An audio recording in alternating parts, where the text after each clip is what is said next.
WUJC 88.7 FM in University Heights. Good afternoon. My name is Doc, and I'm sitting here interviewing Jim Miller from OROBOROS. How you doing, Jim? I'm okay, Doc.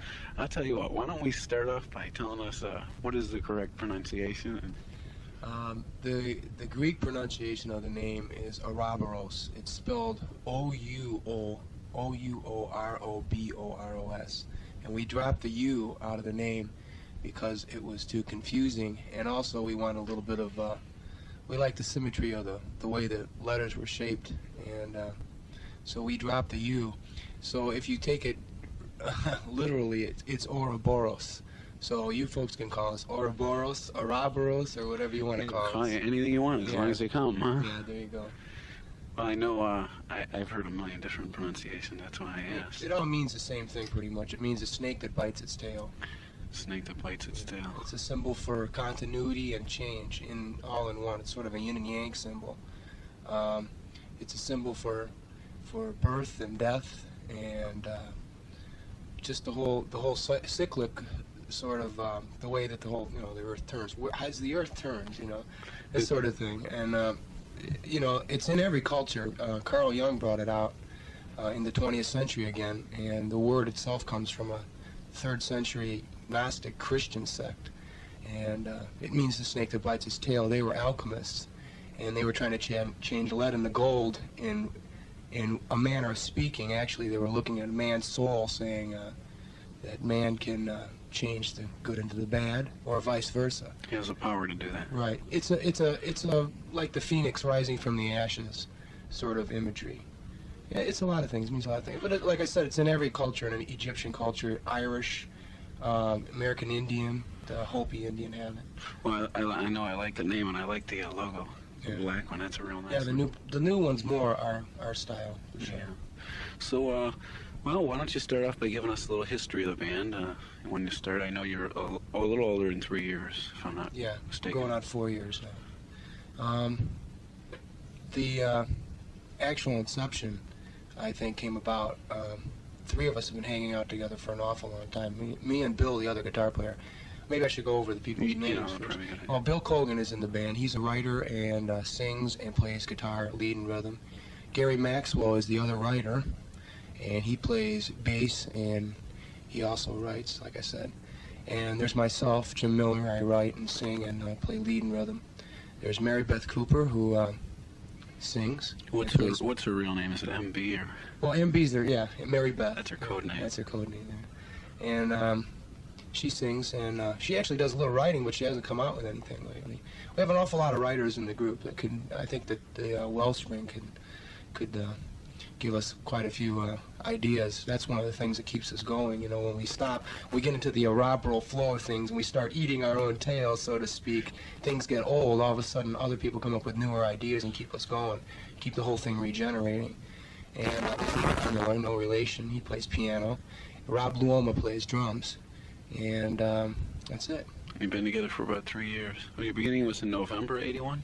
November of '80. Or '80. And we call that our beginning because that's when we first started playing out at the infamous Flipside on Monday nights. I was going to mention. We were pretty garage rocky then, and we've come a long way as far as I think. Yeah, I know your sound has changed a lot. And there's also Mark Radish, Mark Radner Radish, who does our sound. You can't forget him. Can't forget. And Jeff Bogart does our management. You got to mention Bogart's name, or he just loves it.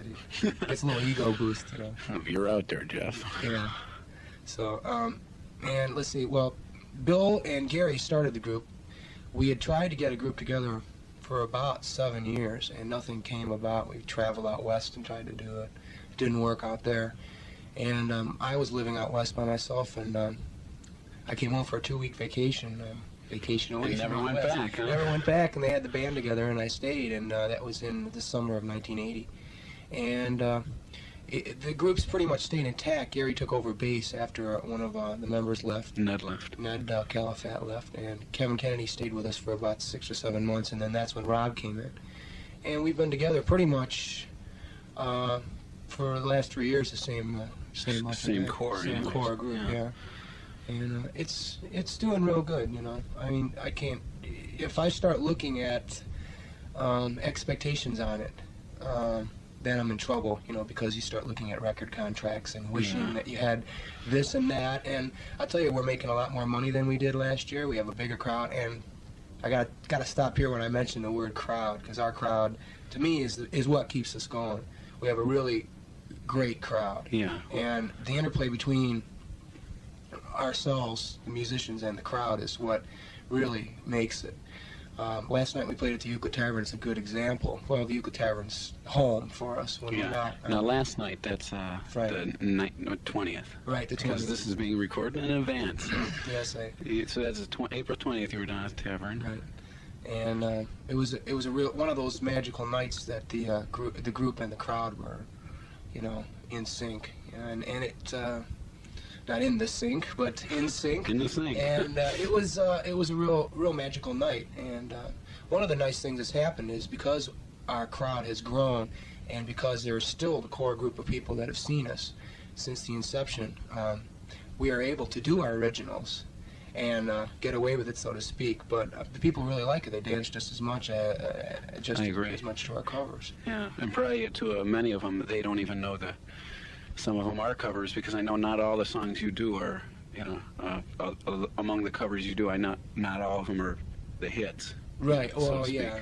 I think we try to pick the songs that are going to fit the Ouroboros flow, or the Ouroboros trip, or whatever you want to call it, folks out there. The trip. Oh. Well, I'll tell you what. Why don't we let them experience it? And you want to introduce this song? Okay. I think we're going to do Not Too Late, Shake It first to get some rock and roll into your veins. Okay, and we'll be right back after that.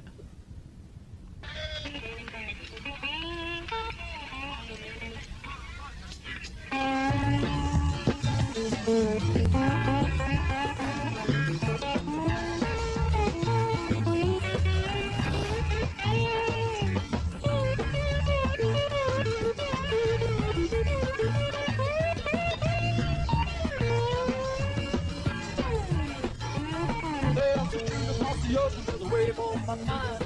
I don't know music street people made up.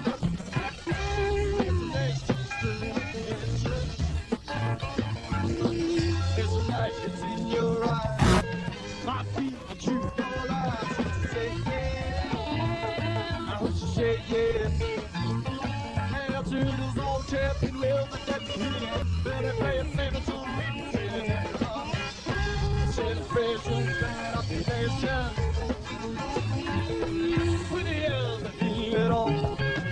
If they play it too short, too long, they're already gone, yeah. Already gone, yeah.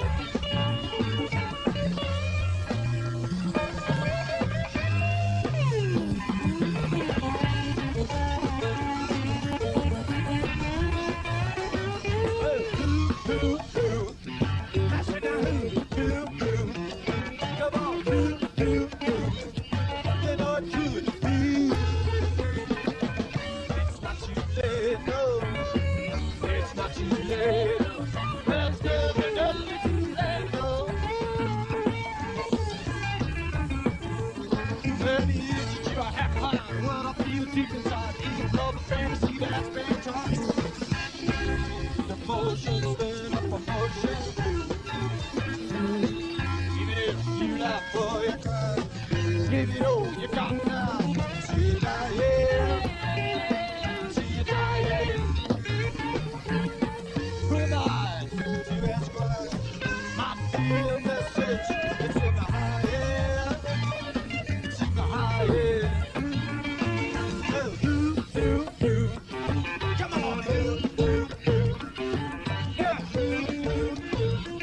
You know it could be.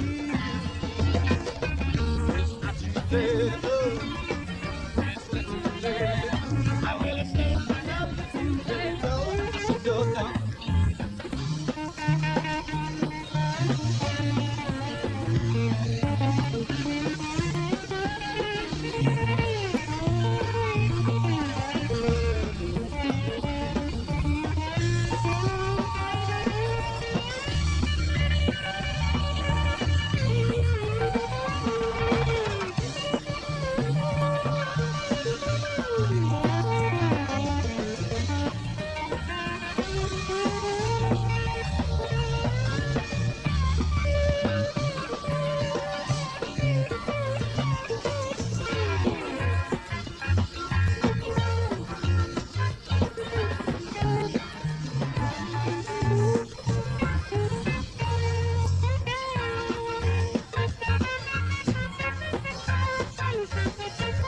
I'm living out that future making for the expectation instead of limitation.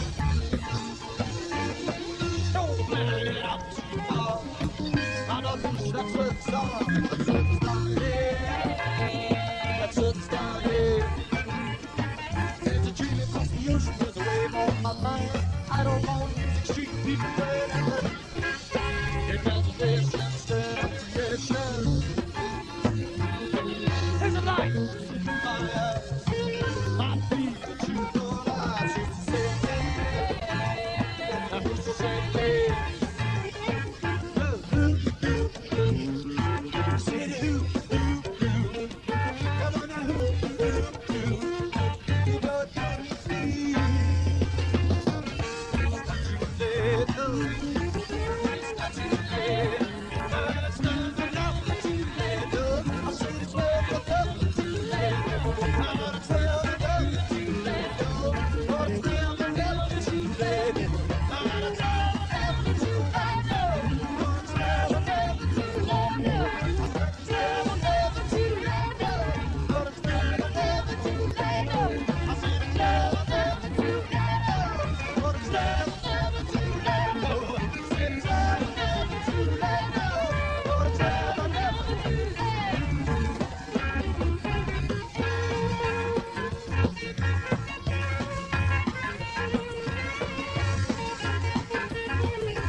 City, but I'm standing right at my back door. There was this woman, she's sipping whiskey. Lord, I swear that I've seen her before. She said, "Come on up, boy, and drink my cup. Or are you afraid to go for more?" I said, "Oh, Daddy, Mama, it's been certain that you're right to that call." She said, "You're searching for the city, and it's coming out of my back door. Come on, you take it, shake it to the limit once more."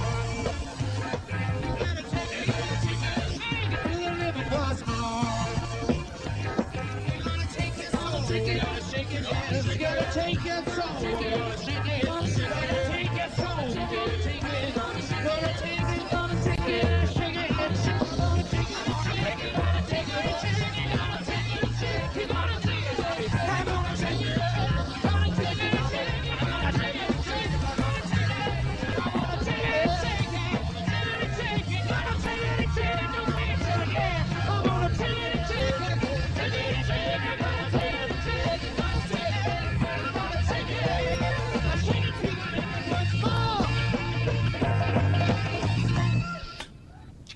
Okay, that was OROBOROS. And the first song was called Not Too Late, and that was written by Bill Cogan. And the second song was called Shake It to the Limit, and that was written by myself. And I'm Doc, and I'm interviewing Jim Miller of OROBOROS. All right, thanks. Okay. Now, let's see now. What next was on our agenda?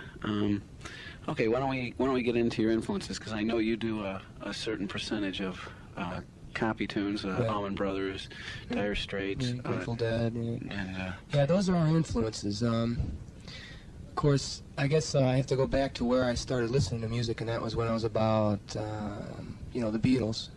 So Ed Sullivan. That really turned me on to it.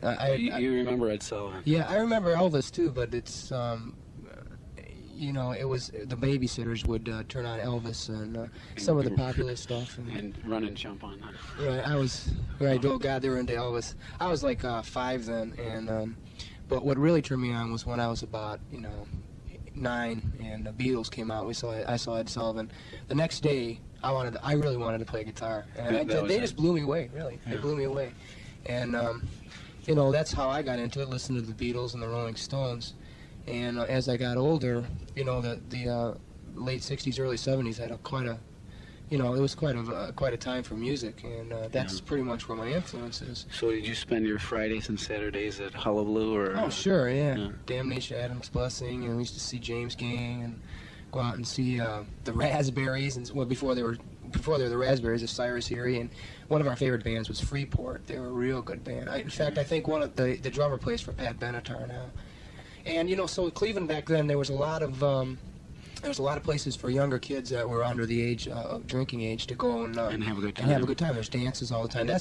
Nowadays you don't see that. Well, we that try to much. do the Civic. We try to play up at Mayfield and Lee at the Civic, and we're going to be doing it again in June after Cleveland Heights gets zoned, and it's open for minors. And the music is the center instead of the alcohol at a bar, or the social scene at a bar. And there's a lot of, it's real fun. And also it's fun for me because it's our own sort of, it's our own thing, our own trip to do.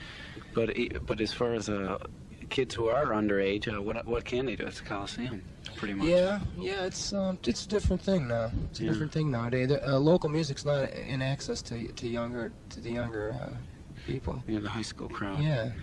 But we play in the bar scene in the area, in Euclid Tavern and Peabody's, and we play at JB's Up and Sahara Club on the east side, and then we go out of town to Ann Arbor and Athens and Morgantown, and some places in Pennsylvania, and the college gigs like Worcester. So you get around the neighborhood now. Right. We're going to be playing we'll be playing next Saturday here at first time up at John Carroll at Room 1. Okay, yeah, that's right. And then we're going to be at Baldwin Wallace the night before. That's next Friday. And this coming up Friday. And you know, the whole thing with playing for us anyway is to improve. If you're into it for making money or getting a record contract, I don't think you're going to do it unless you pay your dues first. You can't Yeah. play those blues unless you do that. Yeah. And we definitely have a long way to go as far as paying our dues. And but things are getting a lot better, you know. But anyway, our influences came from pretty much, you know, the American rock and roll, because the English wave then, like the Beatles and all that, they got it right from rhythm and blues. And Yeah, they took everything from the blues. Right, yeah. And so what I started really listening to, what I started really liking after my later years of high school was Eric Clapton, and he got me into sort of Duane Allman, and from the Allman Brothers I started listening to the Dead and Little Feat. And of course I always loved the old soul music, you know, Aretha Franklin, and I love Chuck Berry, you know. Yeah. That sort of He's a thing. grandfather there. Right, he was a grandfather. So we when we look at the roots, we section it down into fathers, like the Grateful Dead or some of our fathers, because we listened to them, you know, when we were younger, and the Allman Brothers and Little Feat. Okay, those are our father section. And the grandfathers are like, you know, grandmothers like Aretha Franklin and Chuck Berry and Otis Redding. And then the older, you know, the places where they came from is Robert Johnson and Muddy Waters and the blues, the real blues. And that's going away. Bill Monroe bluegrass, right? That's real. That's to a bulk of the people listening Right. probably don't even remember. And also, I guess the synthesis of what happened in the early '70s, especially with as far as the Allman Brothers and the Dead, is the jamming aspect, which is right from jazz, which is from Miles Davis. Improvisation. Right, improvisation is the granddaddy is John Coltrane. Of course, John Coltrane influenced everybody, influenced me, and influenced Jerry Garcia and Duane Allman and those people that influenced me. So it's a trade-off. It's just like where writers, where James Joyce got his ideas was from Lord Byron, and Lord Byron got his ideas from George Washington, right? No. Somebody said you never have an original thought. Well, you just They kill 'em. expand, right? Yeah, you expand on it, and of course, I had to learn from someplace, and I listened to, Eric Clapton and Duane Allman, and then I found out where they got their licks, Robert Johnson, and Chuck Berry, and so as of late, I've been going back to the roots to learn how to improve my own and do something new.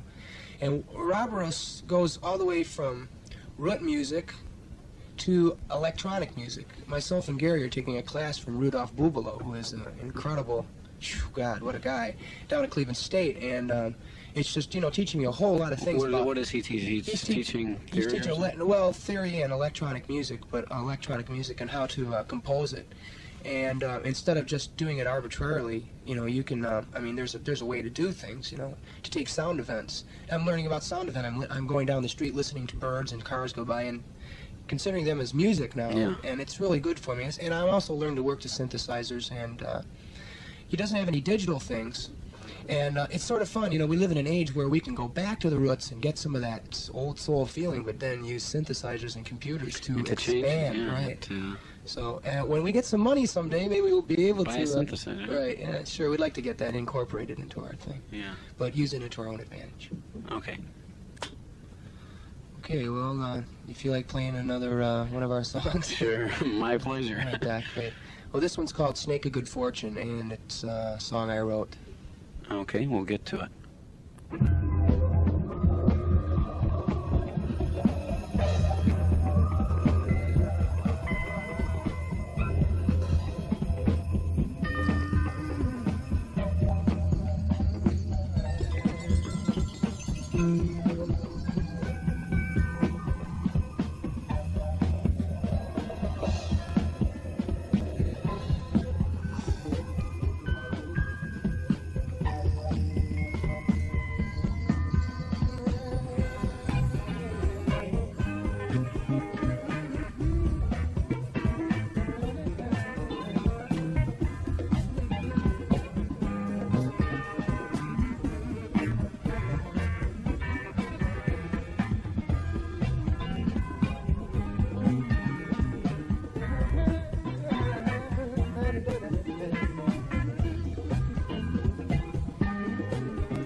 making me truly come aware that the games we play, that the bets we make, it'll always to be fair. Talking out how the head demon, I don't want no more of the game. As if I come out a winner, I'm a loser just the same, just the same. Hey.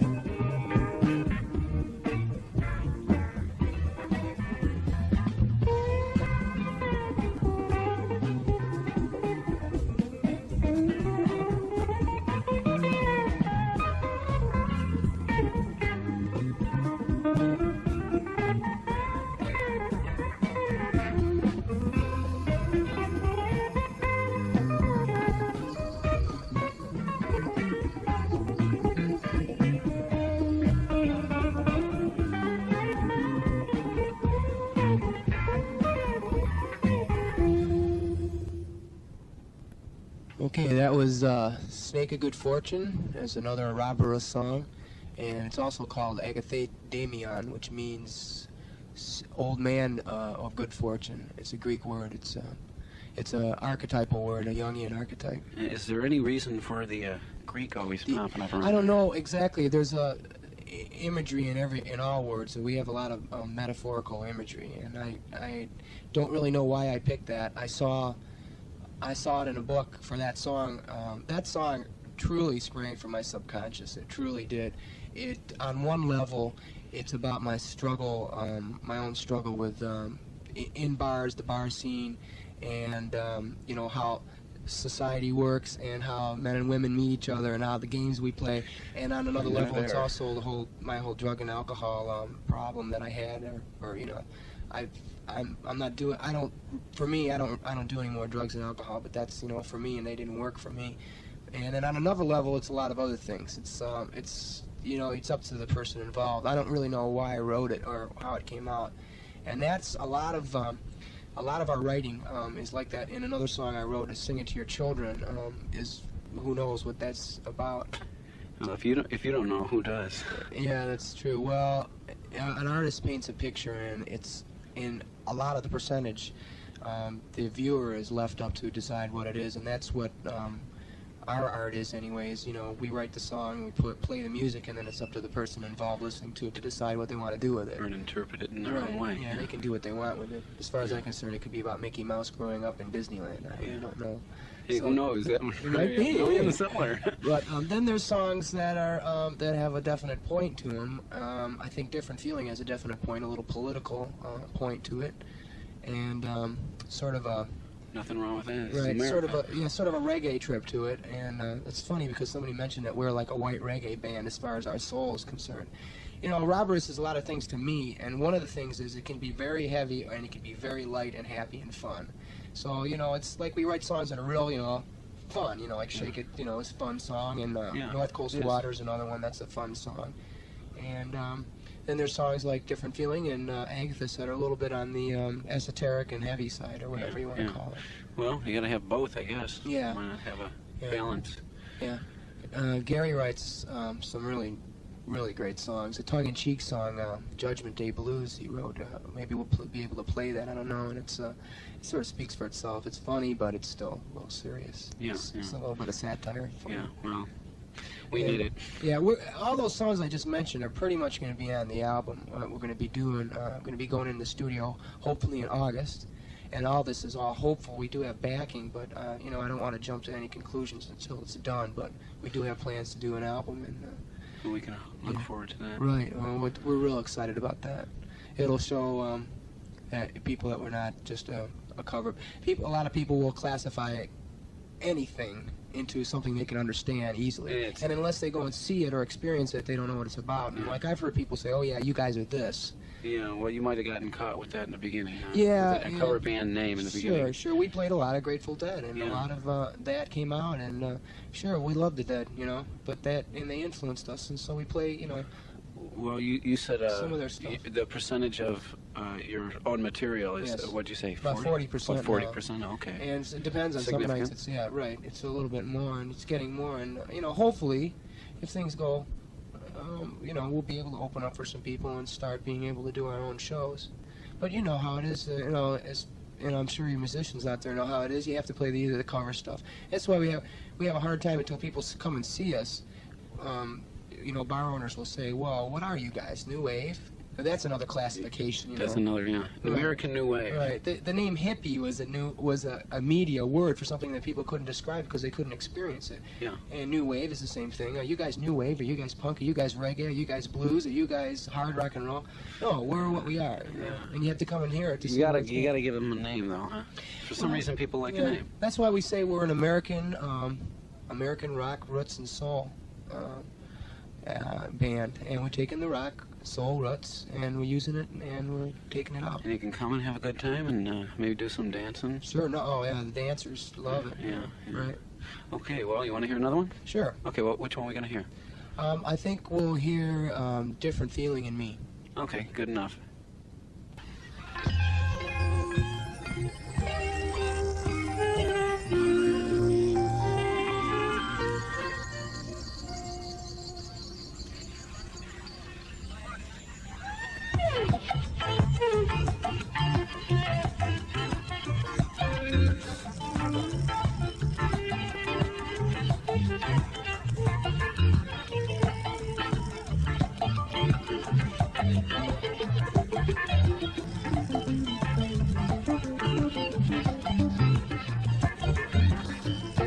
Other people, they make you feel small.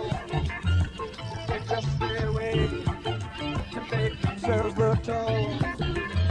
Stand up and shout your dream out, and we're gonna fall. We are rich brothers, there's no time to stall. There's a different feeling, you can't take away or see. There's a different feeling. When will there be a day when you can find a rest? Living longer lives, not racing you all day. And you say you can, or is it best to expect us to smile as you take away life's breath? There's a different feeling in it, you can't take away or see. There's a different feeling you need. You can't take away or see. Each new day is a new fashion day. We've got to get together. We've got to say, don't take away our freedom. What's little left today? I believe the great spirit, you know what is on the way. There's a different feeling. You can't take away or see, no. There's a different feeling. You can't take away or see.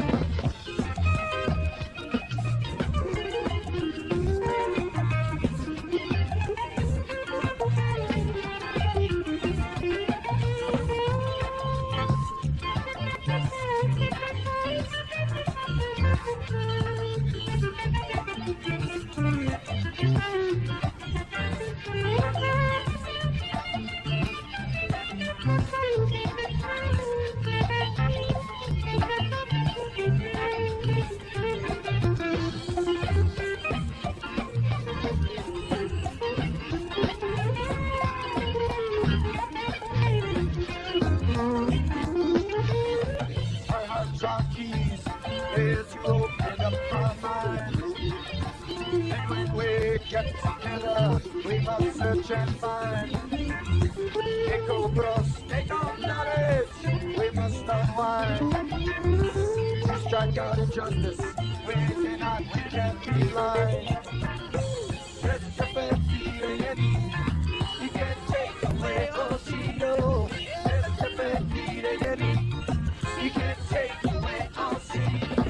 There's a different feeling. You can't take away or see, no. There's a different feeling. You can't take away or see, no.